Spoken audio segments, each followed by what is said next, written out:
A Wrinkle in Time by Madeleine L'Engle. Chapter 7, The Man with Red Eyes. We knew we were going to be in danger, Charles Wallace said. Mrs. Whatsit told us that. Yes, and she told us that it was going to be worse for you than for Meg and me, and that you must be careful. You stay right here with Meg, old sport, and let me go in and case the joint and then report to you. No, Charles Wallace said firmly. She told us to stay together. She told us not to go off by ourselves. She told you not to go off by yourself. I'm the oldest, and I should go in first. No, Meg's voice was flat. Charles is right, Cal. We have to stay together. Suppose you didn't come out and we had to go in after you. Come on, but let's hold hands if you don't mind. Holding hands, they crossed the square. The huge CENTRAL Central Intelligence Building had only one door, but it was an enormous one, at least 2 stories high, and wider than a room, made of a dull bronze-like material. Do we knock? Meg giggled. Calvin studied the door. There isn't any handle or knob or latch or anything. Maybe there's another way to get in. Let's try knocking anyhow, Charles said. He raised his hand, but before he touched the door, it slid up from the top and to each side, splitting into 3 sections that had been completely invisible a moment before. The startled children looked into a great entrance hall of dull, greeny marble. Marble benches lined 3 of the walls. People were sitting there like statues, the green of the marble reflecting on their faces made them look bilious. They turned their heads as the door opened, saw the children, looked away again. Come on, Charles said, and still holding hands, they stepped in. As they crossed the threshold, the door shut silently behind them. Meg looked at Calvin and Charles, and they, like the waiting people, were a sickly green. The children went up to the blank 4th wall. It seemed unsubstantial, as though one might almost be able to walk through it. Charles put out his hand. It's solid and icy cold. Calvin touched it too. Ugh! Meg's left hand was held by Charles, her right by Calvin, and she had no desire to let go of either of them to touch the wall. Let's ask somebody something. Charles led them over to one of the benches. Could you tell us what's the procedure around here? He asked one of the men. The men all wore nondescript business suits, and though their features were as different one from the other as the features of men on earth, there was also a sameness to them, like the sameness of people riding on a subway, Meg thought.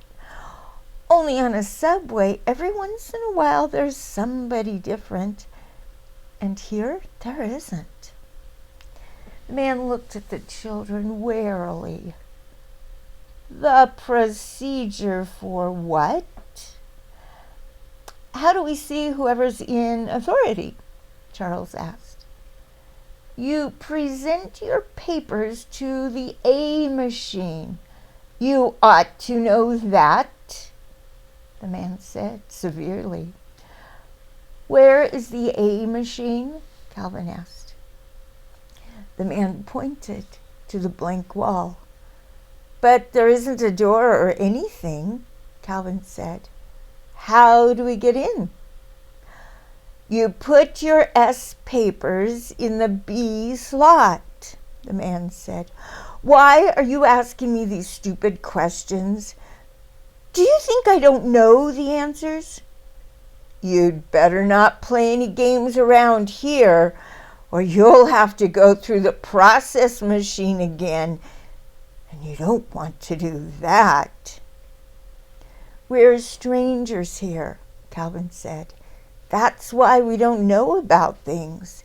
Please tell us, sir, who are you and what you do? I run a number 1 spelling machine on the 2nd grade level. But what are you doing here now? Charles Wallace asked. I am here to report that one of my letters is jamming, and until it can be properly oiled by an F-grade oiler, there is danger of jammed mines. Strawberry jam or raspberry? Charles Wallace murmured. Calvin looked down at Charles and shook his head warningly. Meg gave the little boy's hand a slight, understanding pressure. Charles Wallace, she was quite sure, was not trying to be rude or funny. It was his way of whistling in the dark. The man looked at Charles sharply. I think I shall have to report you. I'm fond of children due to the nature of my work, and I don't like to get them in trouble. But rather than run the risk myself of reprocessing, I must report you. Maybe that's a good idea, Charles said. Who do you report us to? To whom do I report you? Well, to whom then? I'm not on the 2nd grade level yet. I wish he wouldn't act so sure of himself, Meg thought, looking anxiously at Charles and holding his hand more and more tightly until he wriggled his fingers in protest. That's what Mrs. Wetzel said he had to watch, being proud. Don't. Please don't. She thought hard at Charles Wallace. She wondered if Calvin realized that a lot of the arrogance was bravado. The man stood up, moving jerkily as though he had been sitting for a long time.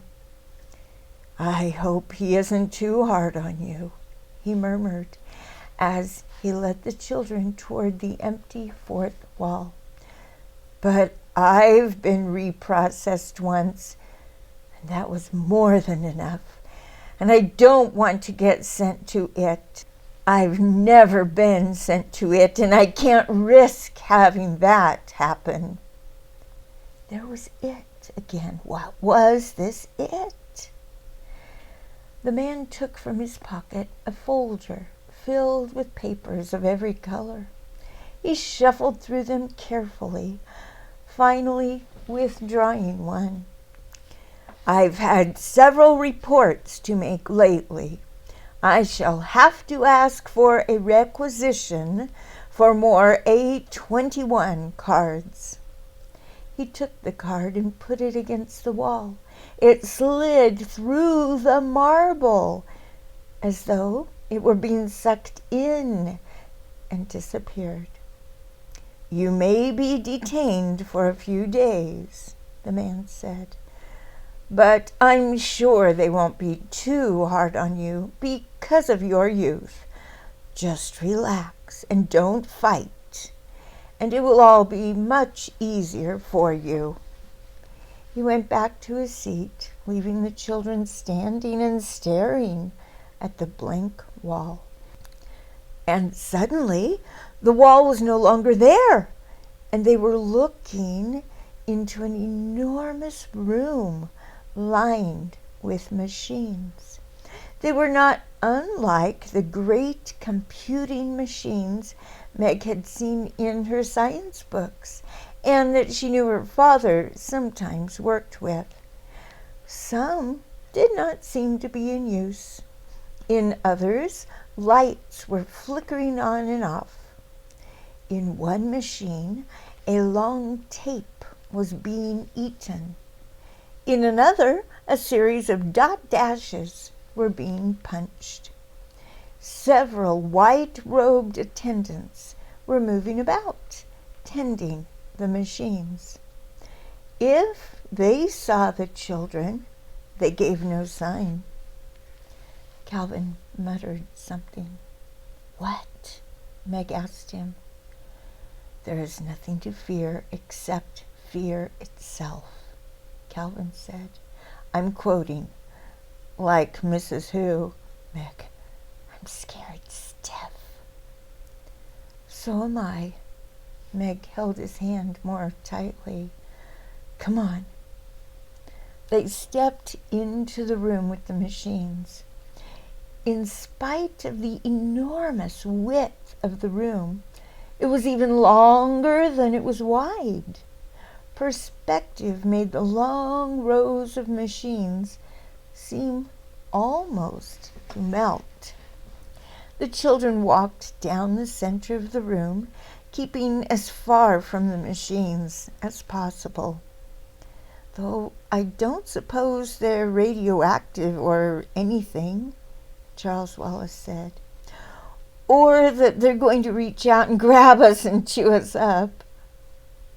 After they had walked for what seemed like miles, they could see that the enormous room did have an end, and that at the end there was something. Charles Wallace said suddenly, and his voice held panic, "Don't let go of my hands. Hold me tight. He's trying to get at me." "Who?" Meg squeaked. "I don't know, but he's trying to get in at me. I can feel him." "Let's go back." Calvin started to pull away. "No," Charles Wallace said. "I have to go on. We have to make decisions, and we can't make them if they're based on fear." His voice sounded old and strange and remote. Meg, clasping his small hand tightly, could feel it sweating in hers. As they approached the end of the room, their steps slowed. Before them was a platform. On the platform was a chair, and on the chair was a man. What was there about him that seemed to contain all the coldness and darkness they had felt as they plunged through the black thing on their way to this planet? "I have been waiting for you, my dears," the man said. His voice was kind and gentle, not at all the cold and frightening voice Meg had expected. It took her a moment to realize that though the voice came from the man, he had not opened his mouth or moved his lips at all, that no real words had been spoken to fall upon her ears, that he had somehow communicated directly into their brains. "But how does it happen that there are 3 of you?" the man asked. Charles Wallace spoke with harsh boldness, but Meg could feel him trembling. "Oh, Calvin just came along for the ride." "Oh, he did he?" For a moment there was a sharpness to the voice that spoke inside their minds. Then it relaxed and became soothing again. "I hope that it has been a pleasant one so far." "Very educational," Charles Wallace said. "Let Calvin speak for himself," the man ordered. Calvin growled, his lips tight, his body rigid. "I have nothing to say." Meg stared at the man in horrified fascination. His eyes were bright and had a reddish glow. Above his head was a light, and it glowed in the same manner as the eyes, pulsing, throbbing in steady rhythm. Charles Wallace shut his eyes tightly. "Close your eyes," he said to Meg and Calvin. "Don't look at the light. Don't look at his eyes. He'll hypnotize you." "Clever, aren't you? Focusing your eyes would, of course, help," the soothing voice went on. "But there are other ways, my little man. Oh, yes, there are other ways." "If you try it on me, I shall kick you," Charles Wallace said. It was the first time Meg had ever heard Charles Wallace suggesting violence. "Oh, will you? Indeed, my little man." The thought was tolerant, amused, but 4 men in dark smocks appeared and flanked the children. "Now, my dears," the words continued, "I shall, of course, have no need of recourse to violence, but I thought perhaps it would save you pain if I showed you at once that it would do you no good to try to oppose me. You see, what you will soon realize is that there is no need to fight me. Not only is there no need, but you will not have the slightest desire to do so. For why should you wish to fight someone who is here only to save you pain and trouble? For you, as well as for the rest of all the happy, useful people on this planet, I, in my own strength, am willing to assume all the pain, all the responsibility, all the burdens of thought and decision." "We will make our own decisions, thank you," Charles Wallace said.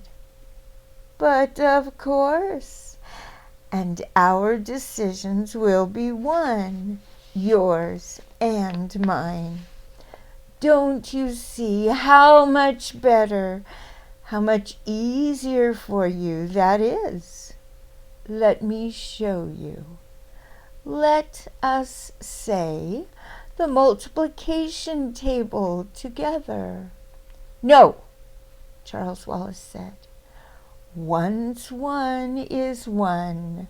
Once 2 is 2. Once 3 is 3. "Mary had a little lamb," Charles Wallace shouted. "Its fleece was white as snow." "Once 4 is 4. Once 5 is 5. Once 6 is 6. "And everywhere that Mary went, the lamb was sure to go." "Once 7 is 7. Once 8 is 8. Once 9 is 9. Peter Pumpkin Eater had a wife and couldn't keep her, Once 10 is 10. Once 11 is 11. Once 12 is 12. The number words pounded insistently against Meg's brain. They seemed to be boring their way into her skull. Twice 1 is 2. Twice 2 is 4. Twice 3 is 6. Calvin's voice came out in an angry shout. 77 years ago, our fathers brought forth on this continent a new nation, conceived in liberty and dedicated to the proposition that all men are created equal. Twice 4 is 8. Twice 5 is 10. Twice 6 is 12. Father!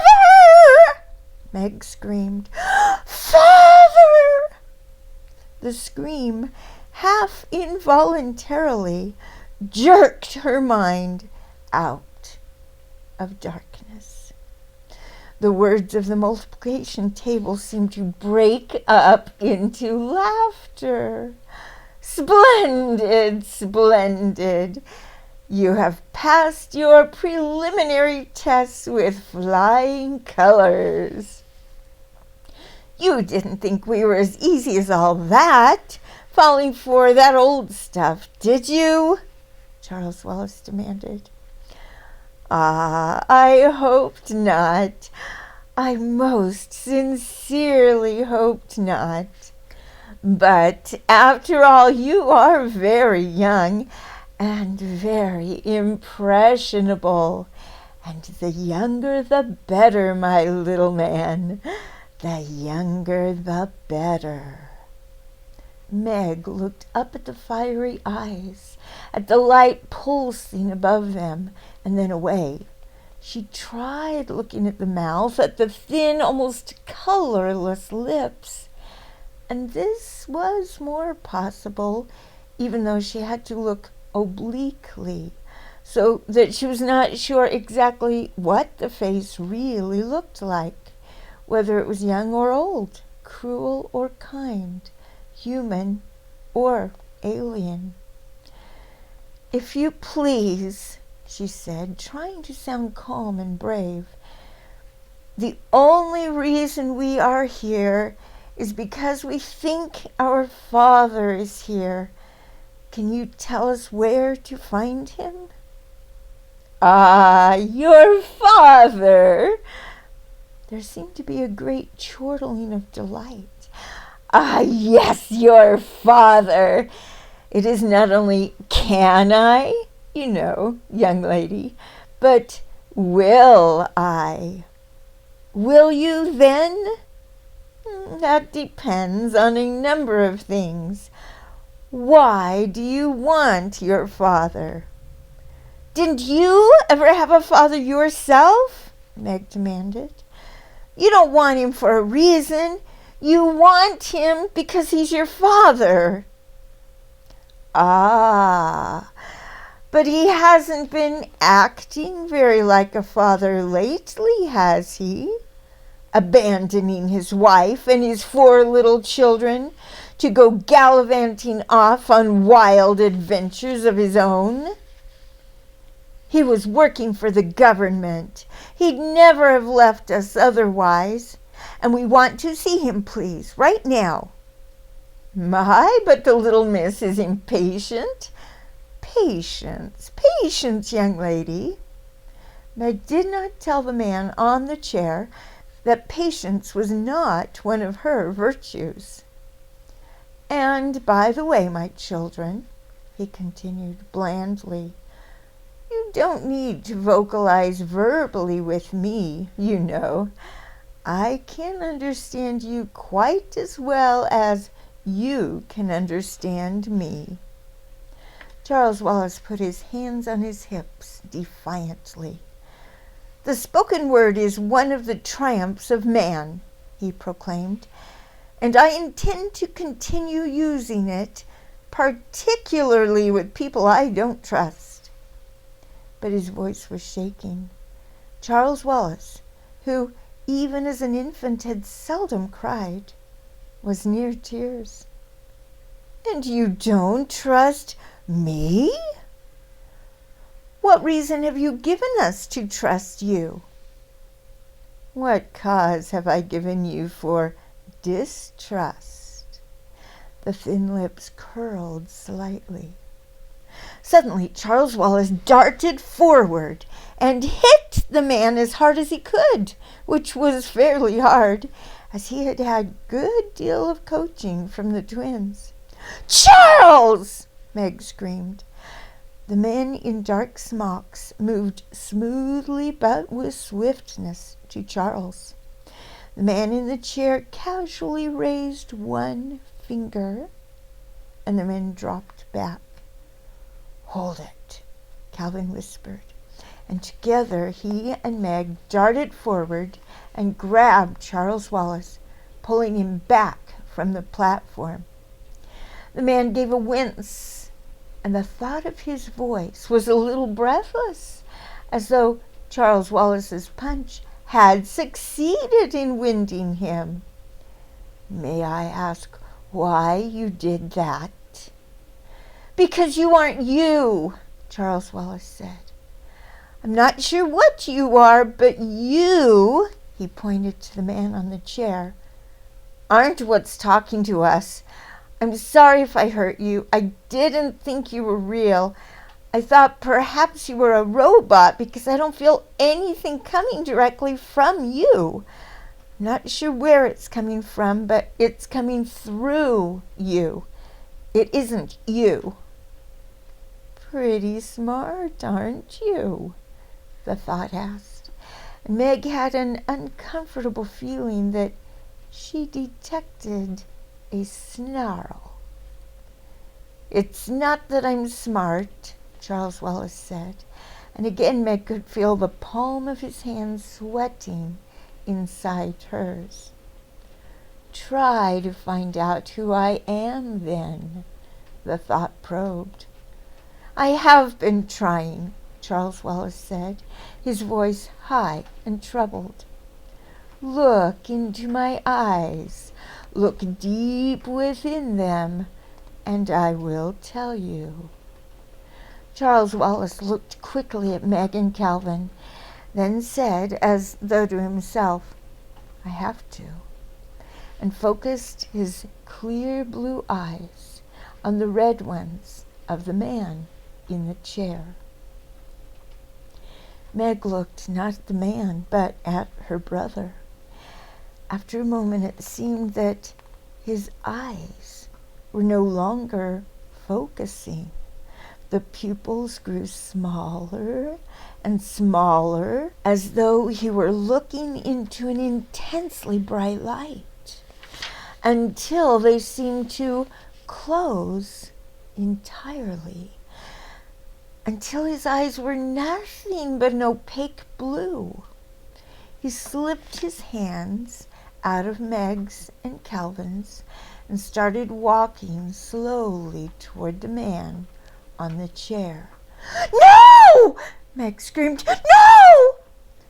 But Charles Wallace continued his slow walk forward, and she knew that he had not heard her. "No!" she screamed again and ran after him. With her inefficient flying tackle, she landed on him. She was so much larger than he that he fell sprawling, hitting his head a sharp crack against the marble floor. She knelt by him, sobbing. After a moment of lying there as though he had been knocked out by the blow, he opened his eyes, shook his head, and sat up. Slowly the pupils of his eyes dilated until they were back to normal, and the blood came back to his white cheeks. The man on the chair spoke directly into Meg's mind, and now there was a distinct menace to the words. "I am not pleased," he said to her. I could very easily lose patience with you. And that, for your information, young lady, would not be good for your father. If you have the slightest desire to see your father again, you had better cooperate. Meg reacted as she sometimes reacted to Mr. Jenkins at school. She scowled down at the ground in sullen fury. It might help if he gave us something to eat, she complained. We're all starved. If you're going to be horrible to us, you might as well give us full stomachs first. Again, the thoughts coming at her broke into laughter. Isn't she the funny girl, though? It's lucky for you that you amuse me, my dear, or I shouldn't be so easy on you. The boys I find not nearly so diverting. Oh, well. Now, tell me, young lady, if I feed you, will you stop interfering with me? No, Meg said. Starvation does work wonders, of course, the man told her. I hate to use such primitive methods on you, but of course you realize that you force them on me. I wouldn't eat your old food anyhow. Meg was still all churned up and angry, as though she were in Mr. Jenkins' office. I wouldn't trust it. Of course, our food, being synthetic, is not superior to your messes of beans and bacon and so forth, but I assure you that it's far more nourishing. And though it has no taste of its own, a slight conditioning is all that is necessary to give you the illusion that you are eating a roast turkey dinner. If I ate now, I'd throw up anyhow, Meg said. Still holding Meg's and Calvin's hands, Charles Wallace stepped forward. Okay, what next? He asked the man on the chair.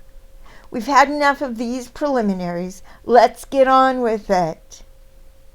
That's exactly what we were doing, the man said, until your sister interfered by practically giving you a brain concussion.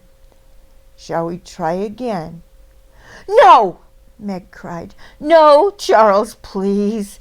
Let me do it. Or Calvin. But it is only the little boy whose neurological system is complex enough. If you tried to conduct the necessary neurons, your brains would explode.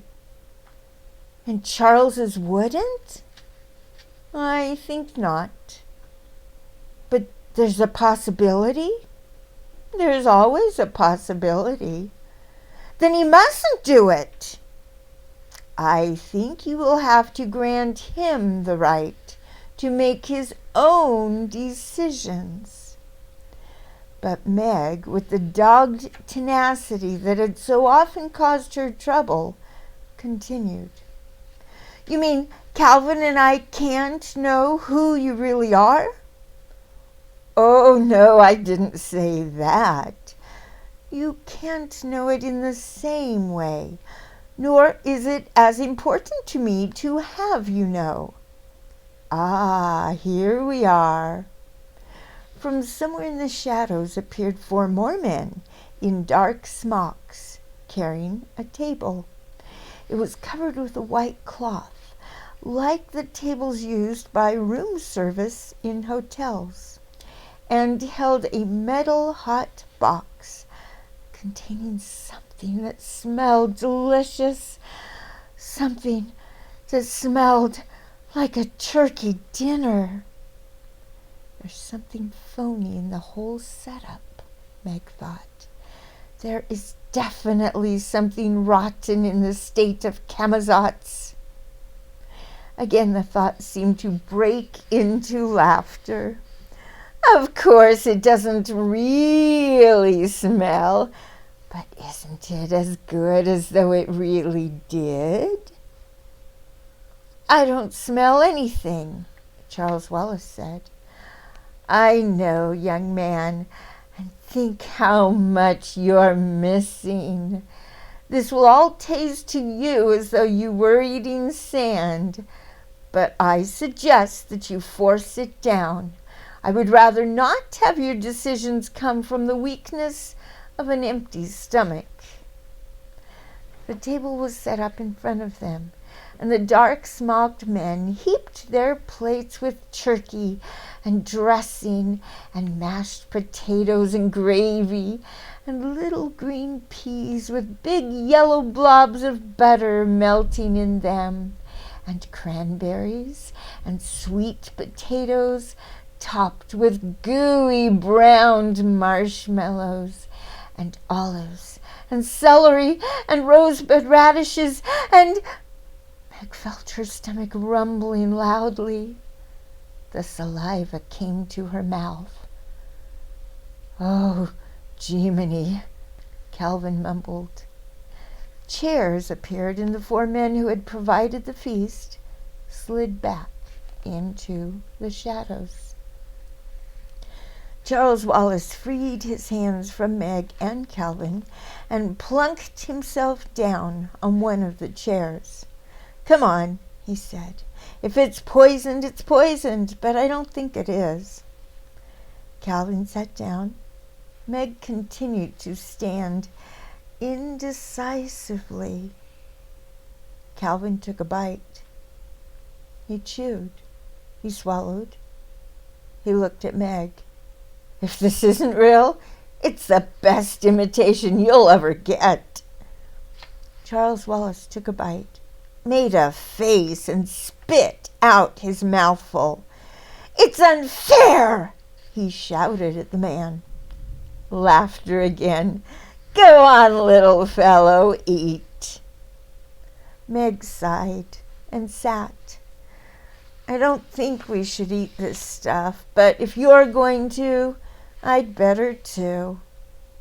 She took a mouthful. It tastes all right. Try some of mine, Charles. She held out a forkful of turkey.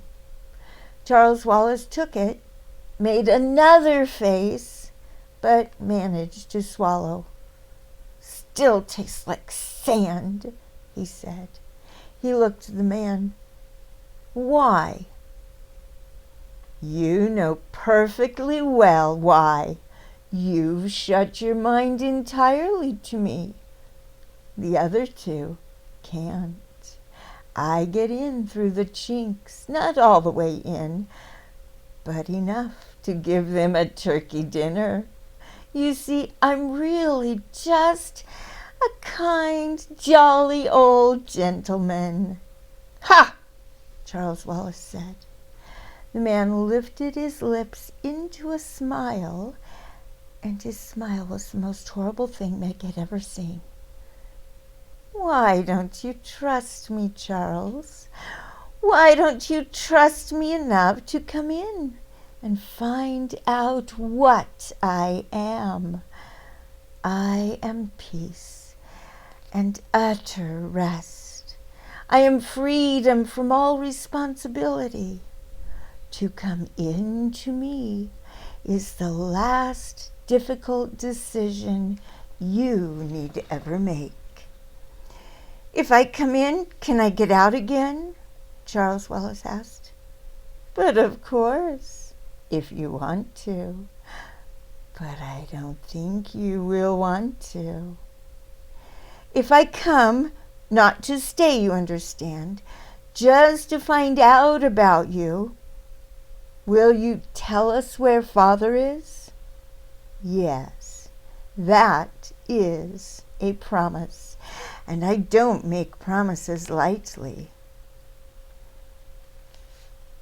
Can I speak to Meg and Calvin alone without your listening in? No. Charles shrugged. Listen, he said to Meg and Calvin. I have to find out what he really is. You know that. I'm going to try to hold back. I'm going to try to keep part of myself out. You mustn't stop me this time, Meg. But you won't be able to, Charles. He's stronger than you are. You know that. I have to try. But Mrs. Whatsit warned you. I have to try. For Father, Meg, please. I want to know my father. For a moment his lips trembled. Then he was back in control. But it isn't only Father, Meg. You know that now. It's the black thing. We have to do what Mrs. Witch sent us to do. Calvin, Meg begged. But Calvin shook his head. He's right, Meg. And we'll be with him no matter what happens. But what's going to happen? Meg cried. Charles Wallace looked up at the man. Okay, he said. Let's go. Now the red eyes and the light above seemed to bore into Charles, and again the pupils of the little boy's eyes contracted. When the final point of black was lost in blue, he turned away from the red eyes, looked at Meg, and smiled sweetly. But the smile was not Charles Wallace's smile. Come on, Meg. Eat this delicious food that has been prepared for us, he said. Meg snatched Charles Wallace's plate and threw it on the floor so that the dinner splashed about and the plate broke into fragments. No! She cried, her voice rising shrilly. No, no, no! From the shadows came one of the dark-smocked men and put another plate in front of Charles Wallace, and he began to eat eagerly. What's wrong, Meg? Charles Wallace asked. Why are you being so belligerent and uncooperative? The voice was Charles Wallace's voice, and yet it was different, too, somehow flattened out, almost as a voice might have sounded on the two-dimensional planet. Meg grabbed wildly at Calvin, shrieking, That isn't Charles! Charles is gone!